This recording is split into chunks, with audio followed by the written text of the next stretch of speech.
இயேசு கிறிஸ்துவின் இனிய நாமத்தினாலே உங்களை வாழ்த்துகிறேன்.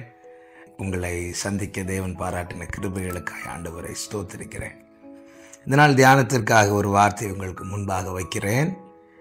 ஏசாயா தீர்க்கதரிசன புஸ்தகம் 37வது அதிகாரம் 14-15 வசனங்கள்.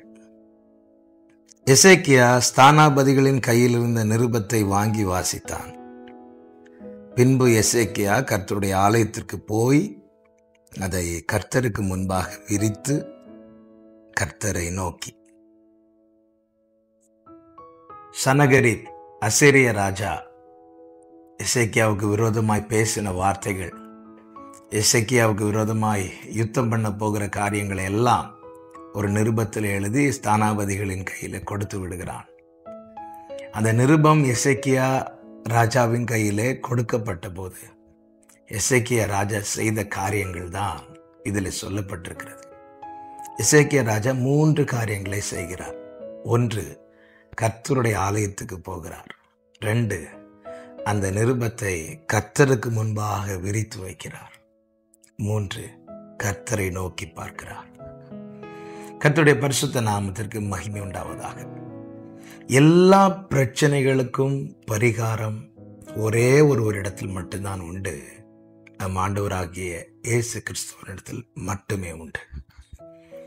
எசேக்கியா இப்படிப்பட்ட ஒரு கடினமான வார்த்தைகள் கேட்டபோது வேறு எதை குறித்தும் எசேக்கியா ராஜா யோசிக்கவில்லை.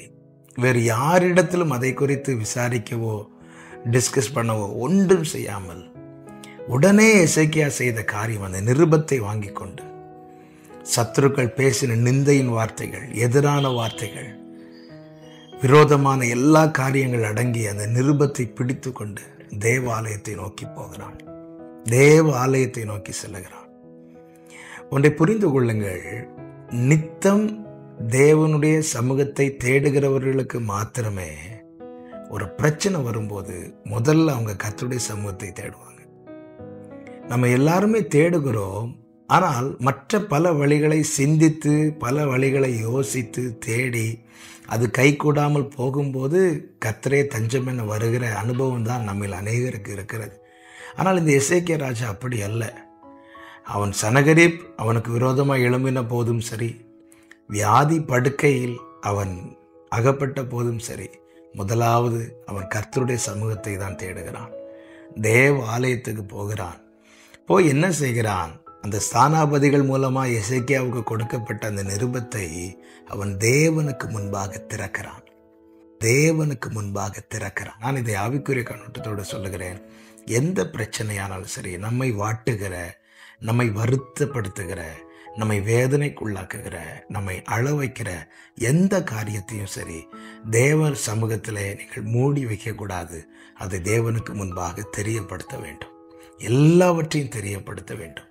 பிலிப்பியர் 4:6 அதுதானே சொல்லப்பட்டிருக்கிறது. ஒன்றை குறித்தும் கவலைப்படாமல் எல்லாவற்றையும் ஸ்தோத்திரத்துடனே கூடிய ஜெபத்தினாலும் வேண்டுதலினாலும் தேவனுக்கு தெரியப்படுத்துங்கள். அப்பொழுது எல்லா புத்திக்கு மேலான தேவ சமாதானம் உங்கள் இருதயத்தை ஆட்கொள்ளும் என்று. எசேக்கியா ராஜா அப்படிதான் அந்த நிருபத்தை விரித்து ஆண்டவரை நோக்கி பார்க்கிறான். ஆமென். எந்த ஒரு காரியத்தையும் தேவனுக்கு மறைக்காமல் அவர் சமூகத்தில் வையுங்கள். உங்கள் பிரச்சனைகள், உங்கள் கவலைகள். அந்நாள் இப்படி சொல்லுகிறார்கள், என் இருதயத்தை நான் ஊற்றிவிட்டேன் என்று மனம் கசந்து தேவ சமூகத்தில் அழுதாள். எதையும் மறைத்து வைக்கவில்லை. இந்த எசேக்கியா அந்த நிருபத்தை திறந்தான். இந்த காலை வேளையில் என கேட்கிற அன்பு சகோதரா சகோதரி, பிரச்சனைகளையும் போராட்டங்களையும் சத்துருக்களின் வார்த்தைகளையும் பார்த்து அவைகளையே கவனித்து கொண்டிராமல் அதையெல்லாம் கர்த்தருக்கு முன்பாக வைத்து எல்லாவற்றையும் தெரியப்படுத்தி கர்த்தரை நோக்கி பாருங்கள். எசேக்கியா கர்த்தரை நோக்கி பார்த்தான். கர்த்தர் எசேக்கியாவின் சத்துருக்களை நோக்கி பார்த்தார். யுத்தம் செய்தார். சத்துருக்களை சிதறடித்தார், சங்கரித்தார். எசேக்கியாவுக்கு ஆதரவாய் இருந்தார். கர்த்தர் அப்படியே உங்களுக்கு செய்வாராக. நித்தம் தேவ சமூகத்தை தேடுங்கள். பரிகாரம் வேறு எங்கும் கிடையாது, வேறு யாரிடத்திலும் கிடையாது. எல்லாவற்றுக்கும் பரிகாரியாக கிறிஸ்துவனிடம் மாத்திரமே உண்டு. எனவே நித்தம் அவருடைய சமூகத்தை தேடுங்கள். ஒன்றையும் மறைக்காமல் எல்லாவற்றையும் அவருக்கு தெரியப்படுத்துங்கள். உங்கள் கண்கள் அவருடைய முகத்தையே நோக்கி இருக்கட்டும். வெட்கப்பட்டு போக விடமாட்டார். ஆதரவாய் இருப்பார். சத்துருக்களை சிதறடிப்பார். உங்களை ஆசீர்வதிப்பார். கண்களை மூடி ஜெபிக்கலாமா? இரக்கமுள்ள தேவனே, பரிசுத்த பிதாவே, எசேக்கியாவை போல ஆண்டவரே மற்ற வழிகளை தேடாமல் உம்முடைய சமூகத்தை தேடுகிறவர்களாய், எங்கள் காரியங்களை உமக்கு முன்பாய் மறைத்து வைக்காமல் அதை எல்லாவற்றையும் தெரியப்படுத்துகிறவர்களாய், எங்கள் கண்கள் மனிதர்களுடைய ஒத்தாசை அல்ல, உம்முடைய முகத்தையே நோக்கி இருக்கத்தக்கதாய் எங்களை நாங்கள் விட்டு கொடுக்கிறோம். இந்த வார்த்தைகள் உம்முடைய பிள்ளைகளோடு இன்னும் பேசி கொண்டிருக்கட்டும். நல்ல உணர்வுள்ள இருதயத்தை தாரும்.